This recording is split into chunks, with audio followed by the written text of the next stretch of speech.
एक व्यक्ति जब उस देश में रहता है और राष्ट्रीय गीत और राष्ट्रीय गान शुरू से ही गाया जा रहा है तो क्यों नहीं हर एक को गाना चाहिए।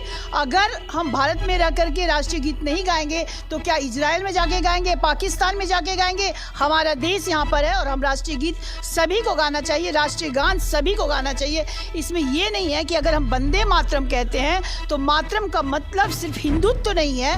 मातरम का मतलब ये है कि हम उस देश में रहते हैं जिस देश को हम माता के समान मानते हैं और उसको पूजते हैं। नमस्कार, मैं अमन और आप देख रहे हैं न्यूज़ 4 नेशन। विधानसभा सत्र समाप्त होने के बाद राष्ट्रीय गीत को लेकर कहीं ना कहीं बीजेपी है जो लगातार विपक्ष पे सवाल उठाना शुरू कर देते। जो देश में रहेंगे उसे राष्ट्रीय गान व राष्ट्रीय गीत गाना ही पड़ेगा। कहीं ना कहीं ये जोर ज़बरदस्ती वाली बात है और इसी को लेकर तमाम जो नेता है उन्होंने भी अपने वक्तव्य दिए हैं। तो क्या भारत में इसकी भी एक परिचय देना पड़ेगी? तो हम भारत के निवासी है, लेकिन बीजेपी ने साफ तौर पे कह दिया है कि जो देश में रहेंगे उन्हें इस गीत को गाना पड़ेगा। जो गीत है भारत का, जो गीत है भारत का, जो परंपरा है उसे निभाना पड़ेगा। किस तरह से आप लोग ओवैसी के विधायक को देखते हैं? मैं सर्वप्रथम ये बताना चाहती हूँ कि अगर हम देश में रहते हैं, भारत देश हमारा है और हम उस राष्ट्रीय सा ओत प्रोत हैं तो फिर वहाँ की राष्ट्रीय गीत और राष्ट्रीय गान में कोई अड़चन किसी को क्यों है?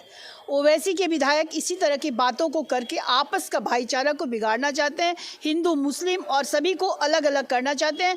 वो चाहते हैं कि सारे वोट जो है बीजेपी की राष्ट्रीयता से संबंधित है, देशभक्ति से संबंधित है, उसको बिगाड़ो। आप बताओ, एक व्यक्ति जब उस देश में रहता है और राष्ट्रीय गीत और राष्ट्रीय गान शुरू से ही गाया जा रहा है तो क्यों नहीं हर एक को गाना चाहिए।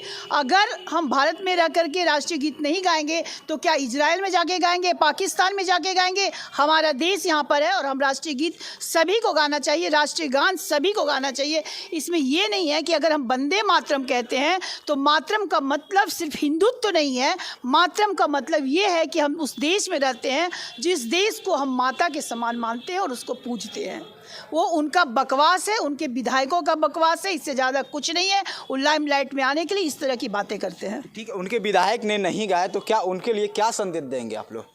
मैं तो कहूँगी कि अपने विधायकों को समझाएं कि हम जिस देश में हैं, हम इस देश की धरती पे रहते हैं, यहाँ की अन्न जल ग्रहण करते हैं तो देश के लिए वो राष्ट्रगान राष्ट्रगीत सभी के प्रति समर्पित हो। यही मेरा उनसे बहुत ज़्यादा मतलब मैं विनम्र निवेदन करती हूँ कि इस तरह की गाना में, इस तरह गीत में हम स्वतंत्रता दिवस पर गाते हैं, हम गणतंत्र दिवस पर गाते हैं। आज संविधान में अलग कोई चीज़ नहीं है, हम लोग सब एक होकर करते हैं। तो इस गीत में कहीं कोई विवाद नहीं होनी चाहिए और देश की अक्षुण्ण रखने की शक्ति उनको होनी चाहिए।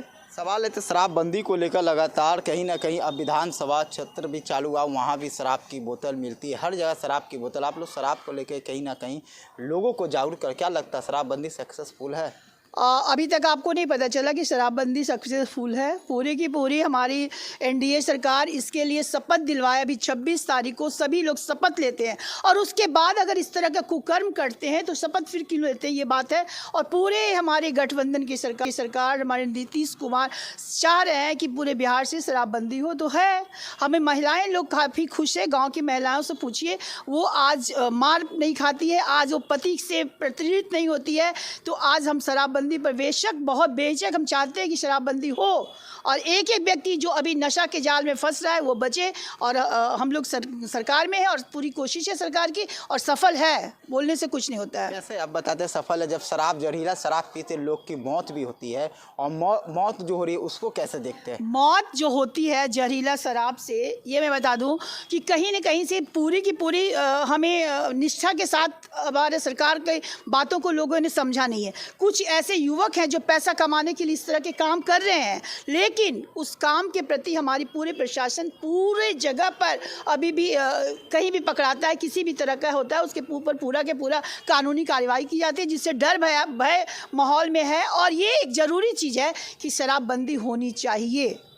तो आप देख रहे थे, हमारे साथ बात करने के लिए पूनम शर्मा थे। इनके द्वारा बताया गया था शराबबंदी जो बिहार सरकार के सीएम ने किए है वो बिल्कुल ही सक्सेसफुल है। आज गांव की महिलाओं भी सुरक्षित है, पिटाई नहीं होती। वो ओवैसी के विधायक के प्रति इन्होंने कहा कि जिस राष्ट्र में रहेंगे वहाँ राष्ट्रीय गान व राष्ट्रीय गीत तो गाना सभी को है। क्या वो भारत में रह के, क्योंकि हर जगह पर जब 15 अगस्त हो या 26 जनवरी हो या आम सभा हो वहाँ पर भी राष्ट्रीय गीत व राष्ट्रगान का उपयोग किया जाता है। जो देश में रहेंगे उसे गाना ही पड़ेगा। नवादा से न्यूज़ 4 नेशन के लिए अमन की रिपोर्ट।